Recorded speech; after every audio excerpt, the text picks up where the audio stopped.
વડોદરાના ભાયલી વિસ્તારમાં TP4 માં આવેલા તળાવમાં ગંદકીનું સામ્રાજ્ય જોવા મળી રહ્યું છે। આ તળાવમાં પાણી ગંદુ હોવાના કારણે મચ્છરોનો ઉપદ્રવ થયો છે, જેના કારણે લોકોનું રહેવું મુશ્કેલ બન્યું છે।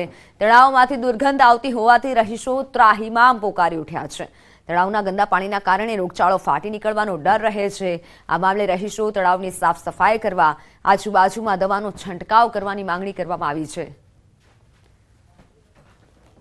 શહેરના ભાયલી વિસ્તારમાં આવેલા TP4 નજીક જે ઈરા સ્કૂલ આવેલી છે એની બિલકુલ પાછળ જે છે તે ગંદકીનું સામ્રાજ્ય જોવા મળી રહ્યું છે।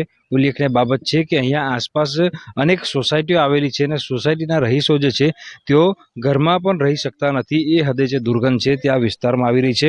આ સીધા દ્રશ્યો તમે જોઈ રહ્યા છો કે આ નીલકંઠ બંગલો છે અને તેમજ જે એવરેસ્ટ ડિગ્નિટી કે જ્યાં સિનિયર સિટીઝન લોકો રહે છે એમના ઘરની બિલકુલ પાછળના સાઈડે જ આ એક તલાવડી આવેલી છે અને તલાવડીમાં ડ્રેનેજના પાણી છોડાતા હોવાના કારણે જે ગંદકીનું સામ્રાજ્ય છે તે જોવા મળી રહ્યું છે। તો સાથે સાથે મચ્છરોનો ઉપદ્રવ પણ જે છે તે અહીંયા વધી ગયો છે, જેના કારણે જે અહીંયા રહેતા નાગરિકો છે તેમને રોગચાળાનો ભય જે છે તે સતાવી રહ્યો છે। સ્થાનિક લોકો જે છે તે ઘણા લાંબા સમયથી આ સમસ્યાનો સામનો કરી રહ્યા છે, ત્યારે ના છૂટકે હવે લોકોએ જે છે બહાર આવવું પડ્યું છે અને જે અહીંના રહીશો છે તેમના દ્વારા જે કોર્પોરેશન છે તેને રજૂઆત કરવામાં આવી રહી છે કે આ જે ગંદકીનું સામ્રાજ્ય છે તેનું સમાધાન જે છે તે લાવવામાં આવે।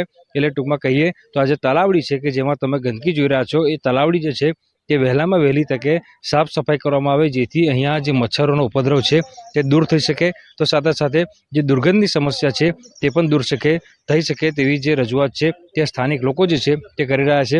એટલે અત્યારે વાત કરવામાં આવે તો સ્થાનિક લોકો અહીંયા આવ્યા છે અને ત્યારબાદ જે તેમની સમસ્યા છે તેનું સમાધાન જે છે તે કોર્પોરેશન પાસે માંગી રહ્યા છે। ત્યારે વડોદરા કોર્પોરેશન દ્વારા વહેલામાં વહેલી તકે આ જે તલાવડી છે તેની સાફ સફાઈ કરવામાં આવે તેવી સ્થાનિક લોકો અત્યારે માંગ કરી રહ્યા છે।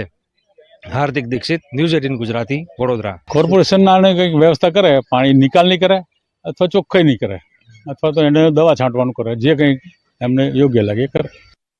સોમનાથ જિલ્લાના માછીમારો લાઇટ ફિશિંગને લઈને રોષે ભરાયા છે। તેઓના મતે દરિયામાં આધુનિક પદ્ધતિથી ભારે માત્રામાં લાઇટ ફિશિંગ શરૂ થતા નાના માછીમારો બેરોજગારી તરફ ધકેલાઈ રહ્યા છે, જેના પગલે રોષે ભરાઈ અને માછીમારોએ કલેક્ટરને આવેદનપત્ર પાઠવી આ મામલે ઉગ્ર રજૂઆત કરી।